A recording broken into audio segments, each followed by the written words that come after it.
Hello everyone. If I may speak in Malayalam for a second for the Malayalis here.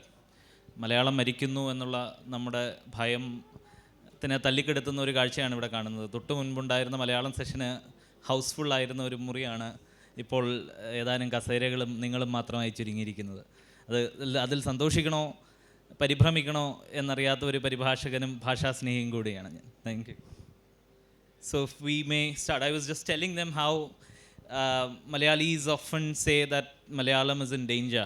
But then if you are to look at the previous sessions attendance, it would show you that Malayalis are more interested in what is happening in Malayalam literature as opposed to English or other languages. Coming to directly to translations, if I may start with a personal question. I'm also a budding translator. I wouldn't call myself a full-fledged translator yet. What got you into translations? So there's a long answer to this question and a short one. I think I might go for the slightly longer one because it's a story.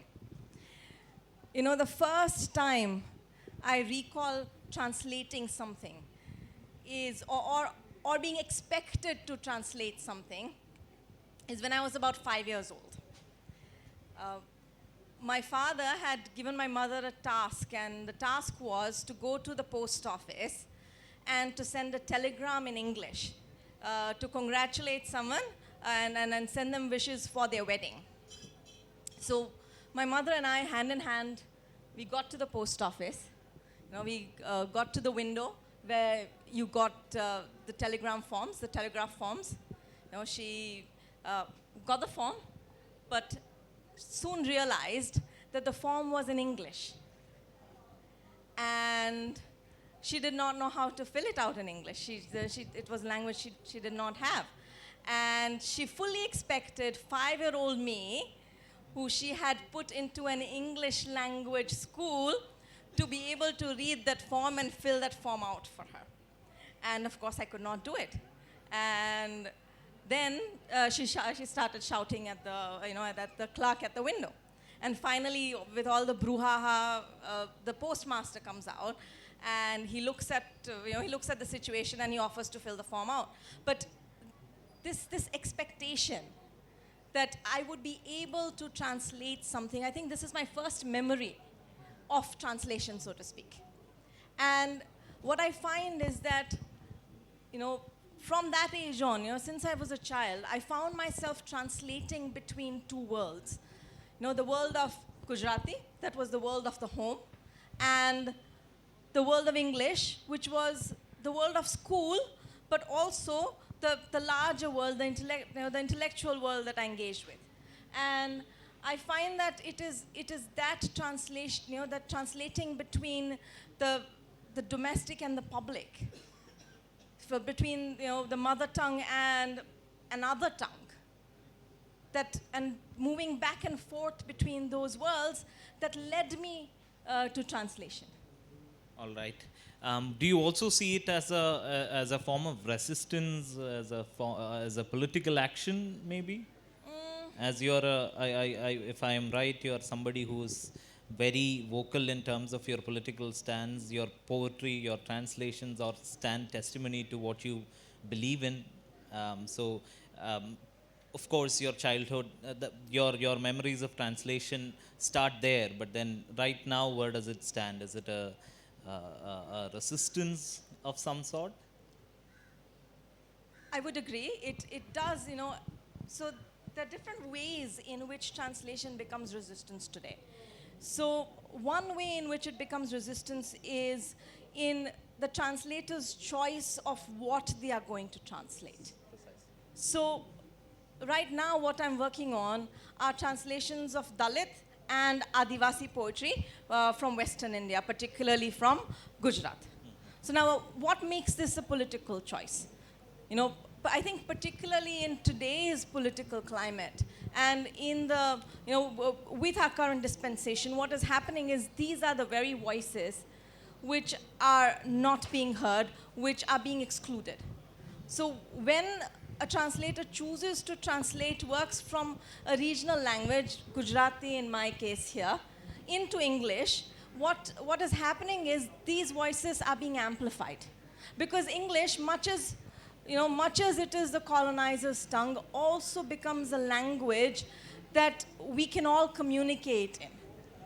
It becomes that link language that can also, especially for the Dalit movement today or the Adivasi movement today, it can help build solidarities. And of course, Hindi is another language that can help do that because you have the whole northern belt where Hindi is spoken. But if you want to go further, and if you want that connection between the north and the south, then English becomes the language in which you translate to make it intelligible, to make this writing, to make this work intelligible to a wider audience. So, but there are people who would argue that at the end of the day, English is still a foreign language and it cannot carry or contain the nuances of the local registers, the stylistic trends in local polyphonous. Even within a single language, we have multiplicity, we have polyphony. Do you think English can sort of keep it while getting while translating them? Can retain them? So I would say I agree to a certain degree. English does flatten. When you translate from an Indian language into English, it takes away certain cadences, it takes away certain nuances. But at the same time, I would argue that we have made English our own. When you speak English, when I speak English, it is not the same English that someone sitting somewhere in London or in America, in New York is going to speak. We have made the language our own in ways that sometimes we are not aware of. And this is a lesson I've learned from my translation. When I translate now from Gujarati to English or English to Gujarati, I find that language is making its way into my writing. So when I write in English sometimes, my sentence structures, the words that I use, the order in which I use the words, and sometimes even the fact that I will use the Gujarati words in my English. Right? So then it does not remain a foreign language. It becomes something that is mine. But then, if I may, I'm sorry to be the devil's advocate here, then there are those who say that it is a trend amongst English translators, particularly those who translate Dalit, Adivasi or marginalized literatures in general, not you, but in general, to strategically foreignize the language, to exoticize it, to package it as an ethnic good that can be sold in the West. People like Graham Hagan keeps talking about this. So how would you respond to something like that? To some degree, I would agree that there is the market, and people are sometimes very mindful of what they do and they cater to the market. But at the same time, I think there are ways in which you can use language so that you're not exoticizing it. So for instance, one of the things that I've stopped doing, is doing a glossary.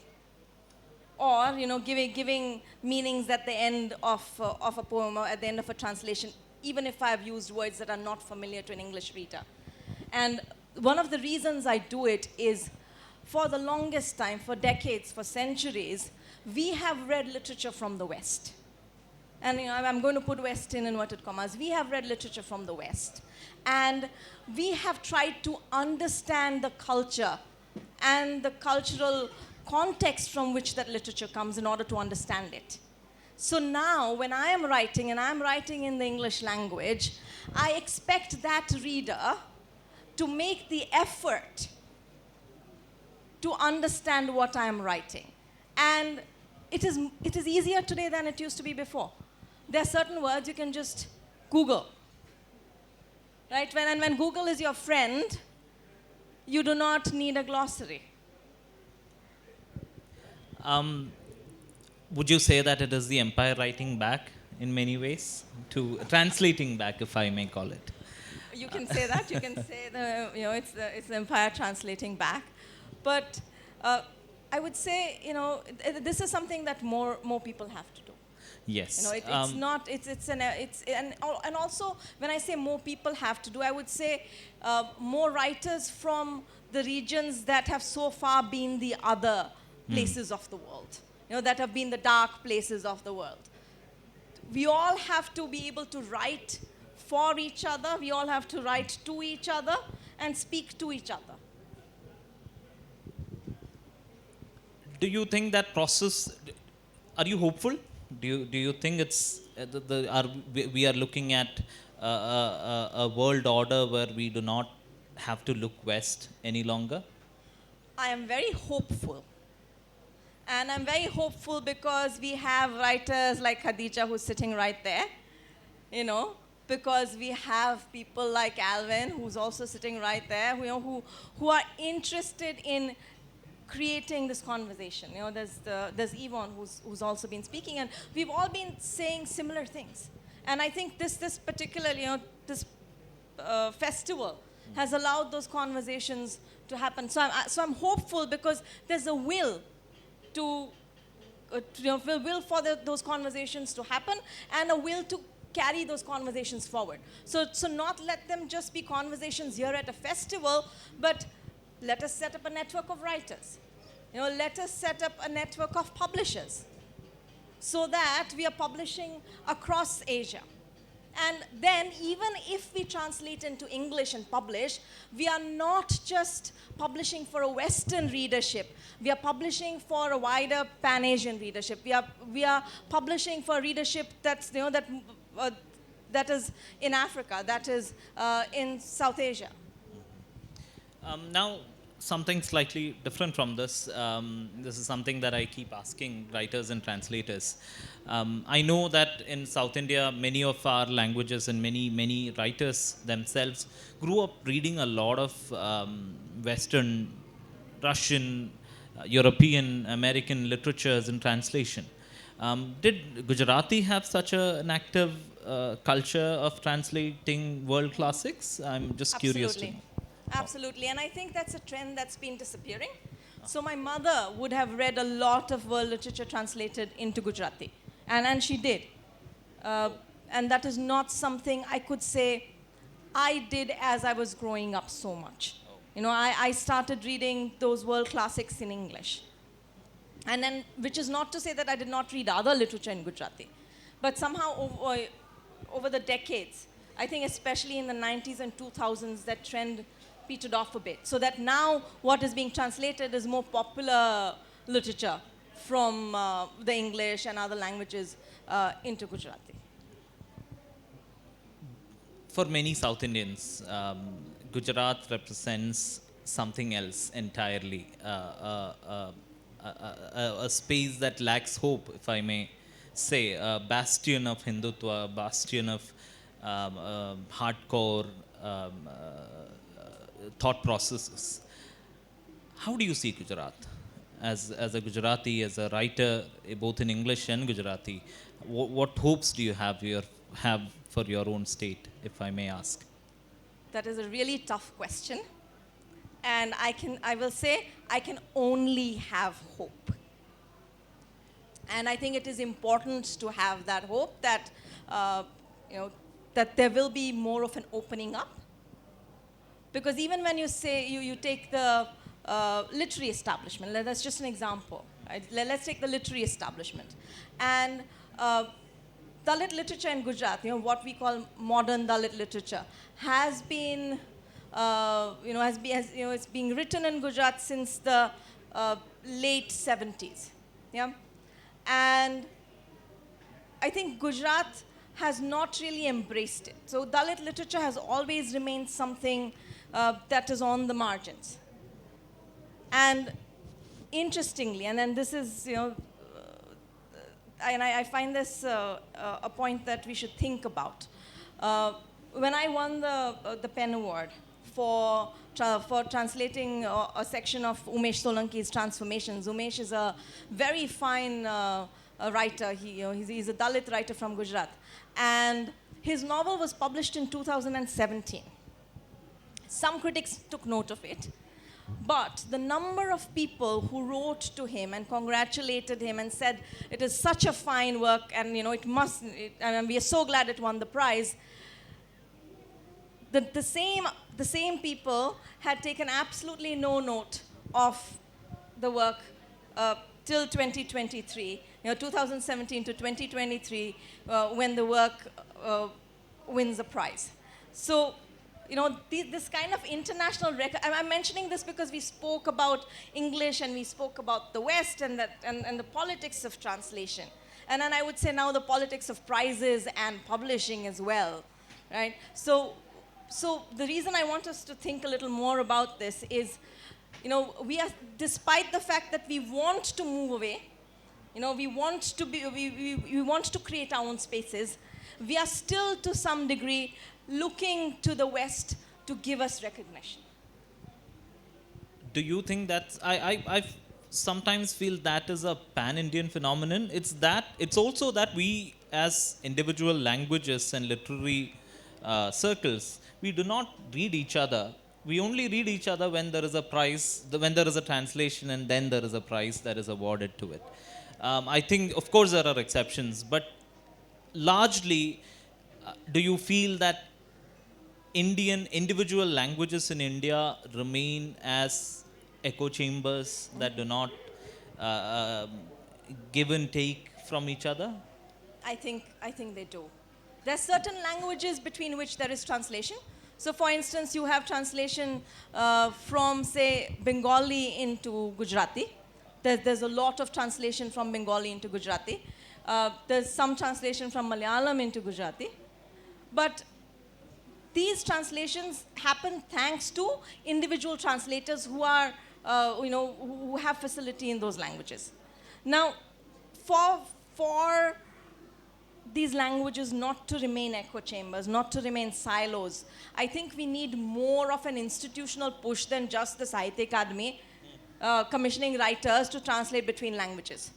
I think regional publishers need to pick this up. Why is it that we go to the London Book Fair, have translations rights sold into English, and then something comes through English into a regional language or into another regional language?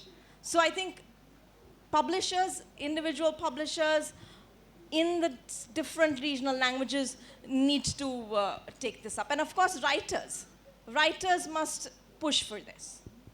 And thinking of languages such as Gujarati or many of the North Indian ones, sometimes, at least with an outside observer, there is a feeling that there is a fear that it might get subsumed by something like Hindi. But from what you are saying, from the kind of literary activity that is happening in Gujarati, it seems very hopeful. Is that so? Is that indeed so? Please go ahead. No, and there are groups of writers, and the reason I said writers must take this up is because there are groups of writers, collectives of writers in Gujarat who are doing this work. I think particularly Dalit writers in Gujarat are doing this work, very well. So in their small magazines, in their journals, they publish literature translated, Dalit literature translated from other languages into Gujarati. So that is the kind of work that is being done. And it needs to be not limited to just Dalit literature, but I think it needs to open up. And other writers, more our mainstream writers, our writers from the literary establishment need to realize that there is a need for this exchange. And you, from what I know, you translate poetry. Is there a reason behind that, choosing the genre or sticking to that particular genre itself? Well, I'm a poet myself. So the simple answer is I find translating poetry a lot easier than translating prose. I would disagree. That's the poet's answer, right? There's something about a longer text that is very daunting. There's something about it that requires a lot more persistence and everyday patience. Poetry requires a slightly different kind of bent. I'm not saying it is the easiest thing in the world to do, but I think it is. I think a novelist would probably find it easier translate a novel, but I think as a poet, I certainly find it much easier to translate poetry. Isn't there more lost in translation of poetry than gained? Is there more lost? You know, any translation means a certain loss. But at the same time, I think there is much that is gained. Because when you translate, say, a poem into a different language, it becomes a poem in that language. Now, it may not have exactly the same meaning, right? Because a particular translation can only be a particular interpretation, right? So it is one interpretation of that particular poem. But at the same time, it is a work in its own right. And it brings into that language. So supposing I'm translating from Gujarati into English, it is bringing into English the cadences of Gujarati in a way that you would not find in an English poem. Do you make a conscious effort to do that, to sort of retain the registers, to retain the cadences, the rhythm of Gujarati? And how does that happen? As a translator who dares not to translate poetry, I'm just curious to know. I think sometimes, so this is between word and rhythm. You know, it is between word and, let's say, form or meanings. You know, it's semantics and form. So, like you said, a lot is lost. And what is lost sometimes is the exact meanings, literal meanings of words. And of course, not just the literal meanings, but the connotations of certain words. Those are the things that are lost in translation.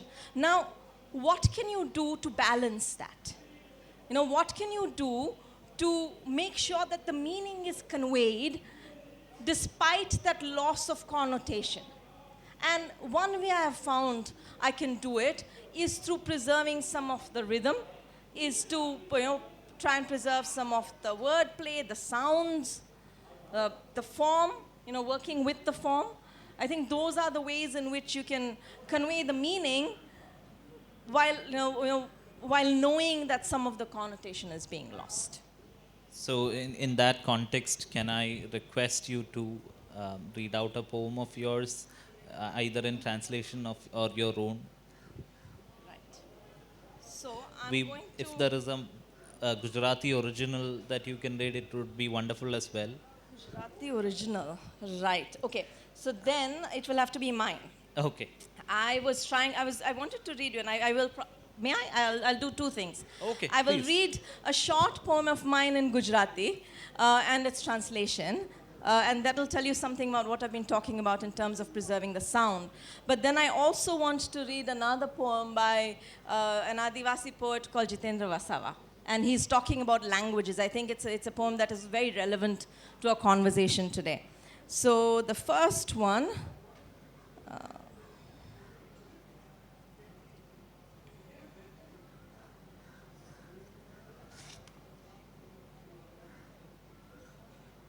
Sorry, this is technology.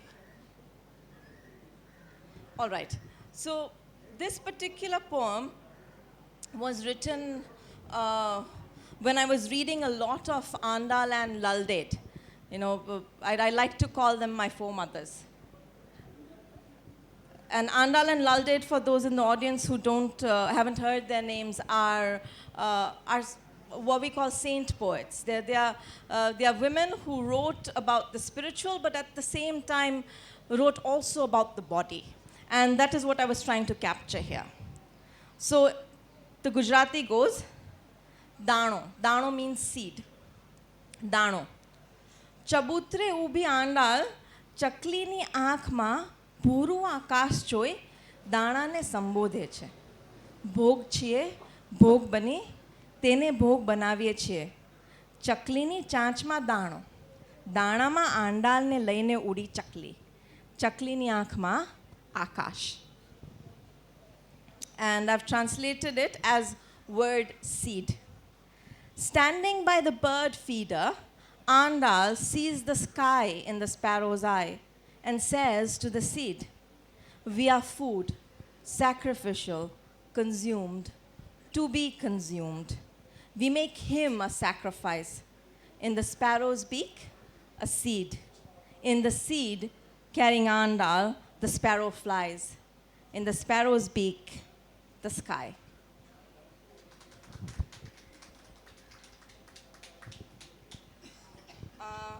The second one is inspired by a work of Lal Ded, and it is called Anubhav. अंबर ओढ़ी लल्ला कहे शरीर ने पिंजाऊ कंताऊ वणाऊ भींजाऊ धोकाऊ निचोड़ाऊ सूकाऊ खुद માં સંકેલાવું પડે આકાશ થતા પહેલા. The English is experience. Sky clad, Lalla says, the body must be carded, spun, woven, drenched, beaten, wrung, dried before becoming sky.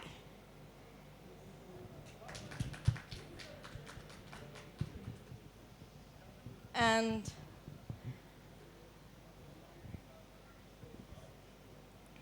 this particular poem is by Jitendra Vasava, and it's written in the Devali Bhili. And I translated it with him. He read it out in the Bhili, and then so that I could understand how the words were flowing. So he read it out to me in the Devali Bhili, and then I also read his Gujarati translation of it, and then I worked on the English translation. It's a fairly long poem, so I'm going to read some parts of it. Living and dying in a foreign tongue. The language that was at home in the ear and seeped into our blood with the thread of Grandma's story in the dark night. And the language that he's talking about is Gujarati, which is the dominant language. And then Gujarati is the language that is taught in schools. So the language that was at home in the ear and seeped into our blood with the thread of Grandma's story in the dark night.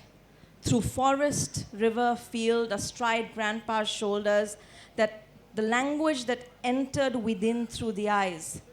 The language of the light of a morsel of food chewed by mother. The living language of the family, neighborhood, village, seen through my fingers and twined with my father's at festival time. A language alive in family, courtyard, village. Everyone lives as one, dances, sings, works as one. The sorrow of one is the sorrow of all. Our language that takes us to this higher path could not even climb the threshold of the schoolhouse. I sat alone in school while our tongue sat outside whining like a dog. The master said, "Don't speak in our language." I was scared and could not ask, why can I not speak in our tongue? Who forced that foreign tongue into our master's mouth? From 10 to 5 during the day, it set on the iris of the eye. Like the deep darkness of the darkest night, as letters, it made its way into me through the eye. At times, as if possessed, it forces its way into my body through my fingers. If my body doesn't make space for it, the schoolmaster's stick. It teaches us land can be sold, forests can be owned, rock, sand, river, waters can be commodities. Whatever you possess, hide and hoard. Leave the world aside. Think about yourself. Like a rat, it gnaws at us, that foreign tongue. Proving us uncouth night and day, tries to civilize us. How to rule over each other. Letting us live, it kills. The language teaches how teeming mid-bazaar to snatch fruit of somebody else's labor. My uncle died in the foreign language. People had only calculated tears in their eyes. I'll just read the last bit now. But what is really sad is that it tells us not to do what our ancestors' hands did. To run machines on our lands. It makes us labor and then shows us we are inferior. Inferior the ways of our mothers and fathers, our tradition. What can I say?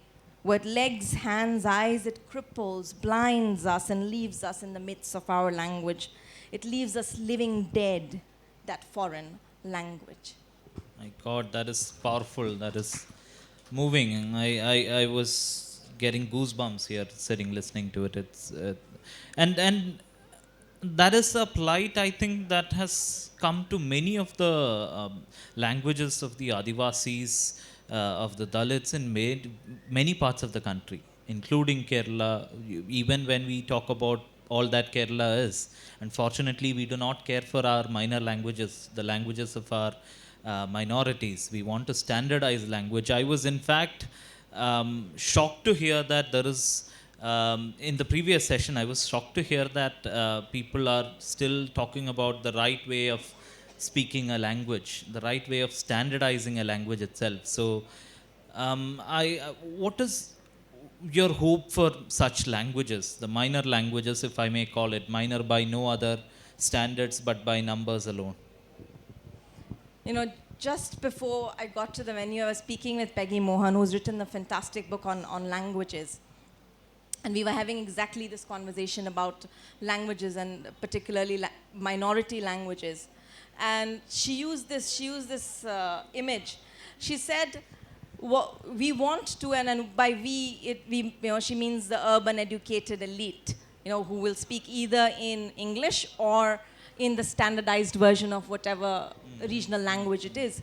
She says, that the elite want to keep these languages, the minority languages, as if they are animals in a zoo. They want to keep them on life support so that we can feel good about it. We can say, yes, we are preserving these languages. But at the same time, are we ready for these languages to challenge us? Right? Are we ready for these languages actually to be spoken, to be in circulation, and challenge the dominant languages?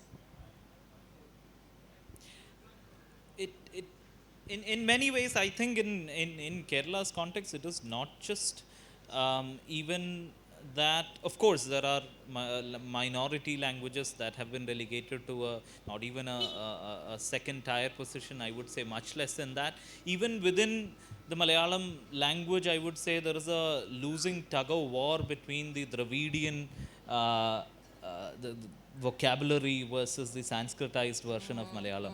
And it's a losing battle. It's not that the Dravidian flow of the language will make a comeback. No. And these things extremely scare people like me who work on earlier writings in Malayalam, particularly 19th century or slightly earlier as well. What do you think is of course, the new education policy claims to create, like you said, create a repository of these languages to preserve them, to museumize languages and minority expressions. What do you think is a way out? Do you think there is one? So, okay, I'll give you an example from Gujarat. Dr. Ganesh Devi, who used to teach at the MS University in Baroda, I think this was in 2011, he did what he called the People's Linguistic Survey of India. So, modeled on the earlier Linguistic Survey of India, he deployed linguists into the field, he got translators, and what he did was he prepared an encyclopedic work that included all these languages that we are calling minor languages. And this was an all-India project. This was a pan-Indian project, and he counted several thousand languages. So of course, the one place to begin is, of course, to document and to show that these languages exist. And Dr. Devi said that one of the reasons he's doing this and he's documenting these languages is to urge the state governments to then make these languages a medium of instruction, at least for primary school or pre-primary school. Right? So that allows these languages to make their way into education. So a certain amount of institutionalization of the language. The second thing is, writers using these languages themselves. So, for instance, Jitendra Vasava, whose poem I just read, is one of the first generation of writers, writing in Devali Bhili. He uses the Devanagari as a script, because a lot of these languages do not have a script. So to write in those languages, to make it, to make these languages something that is everyday, not just for the people who speak it, right, but also for other people who can hear it. Now, the other thing that Jitendra does, which I think is very good and very, it's an interesting project, is he's created a YouTube news channel where he reports news from the region where this language is spoken in the Narmada district, and he reports in the Devali Bheli. So it is local news reported in the local language, which I think gives people who speak the language a lot of confidence in their own language. They see people speaking it, and they see people speaking it in a way of speaking on television, right? You have this presenter who's using your language and presenting news about your neighbor. And then that makes it very real and gives people the confidence to use it and gives it wider scope. So there are lots of different ways in which languages can be preserved, can be brought into use. It's a question of the will. Do we have the will to do it, and are there people who are going to come forward and do this? We cannot rely just on institutions, though a certain amount of institutionalization is important. That brings me to my one of my questions, which I wanted to ask. What do you think of technology being used in various ways that sort of, like what you said now sort of proves that it can work the other way around as well in terms of preserving it. But at the same time, the kind of everyday language, everyday script that you see and use is readily becoming English. At least 60 to 70% of content that is available online is in English or in European languages, at least European and English language. So in such a system, how do we preserve these minority languages was something that I wanted to ask. Of course, you have already sort of given me an answer. There can be a little more to this. Okay. There can be a little more to this. And I would say that, again, two things. One is creating fonts and, allowing people to use that language. Fonts exist for the major Indian languages now. There's more work to be done in terms of other languages. So that's one. And the second is to create content in these languages. Now, there are people who are actively doing this. So for instance, there is Rekhta. I don't know if anyone here would have heard of them. Rekhta is a website that brings Urdu poetry to people. And what they do is very beautiful. Because a lot of us have Urdu in the sense of we are able to listen and understand, what they do is they Romanize. So they do both. They give you the Roman script and the Persian script, and they give you meanings of words, highlighted meanings of words that people may find difficult to understand. Okay, now Rekhta is moving from just Urdu to other languages. So they've now started a project of bringing poetry from Gujarati into the public domain. And then when we say bringing Gujarati poetry, they mean everything from classical poetry down to contemporary poetry. Now let me be a little pessimistic here, if I may. What happens in the age of ChatGPTs and Google translations? Do you think people like us would become mammoths or dinosaurs? Do you think literature can be translated by machines? Okay, let me give you an example. I'm a teacher, so I'm going to give you a teacher's response here. So, we recently had a student submit something that was written by ChatGPT. And, it did not surprise me at all that the teacher picked it up immediately. Right? Not only is that not the child's language, right? you know, when you teach a child, you know how they write.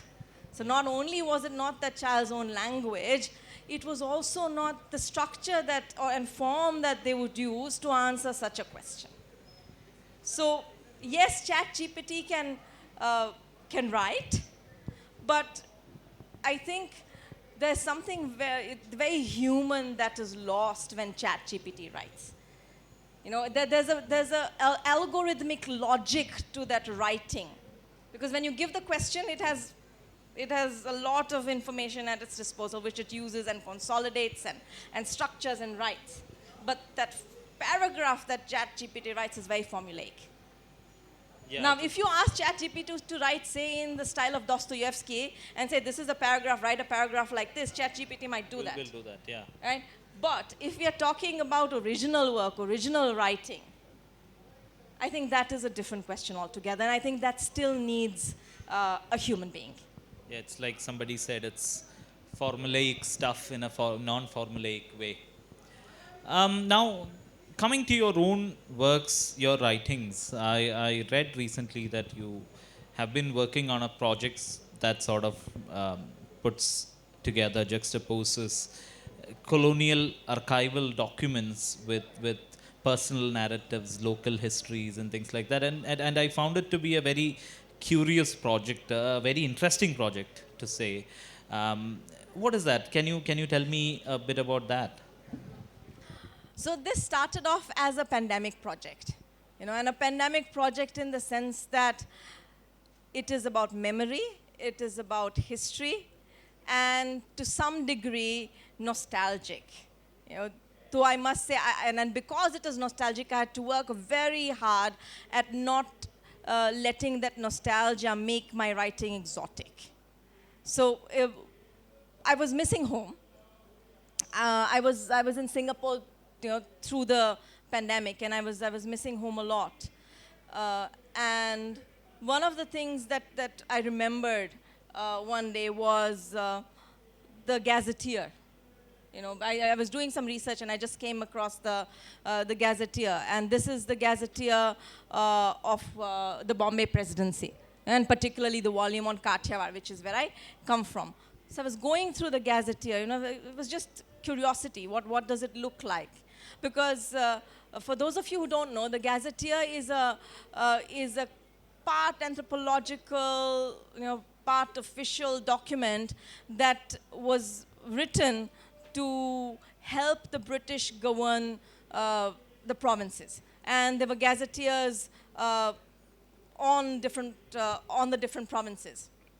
So I was looking at the Gazetteer, and what it does is it describes community. So it names a community and gives you a very anthropological description of that community. It describes a place and gives you a very geographical description of that place, maybe historical at times. So that's the nature of the Gazetteer. And I was also thinking at the same time about you know, family, you know, people I knew, and what emerged out of this is the form that the project took, which is, you know, taking a page from the Gazetteer and then writing against the grain about specific people, specific places that spoke back to the text. So that is the project.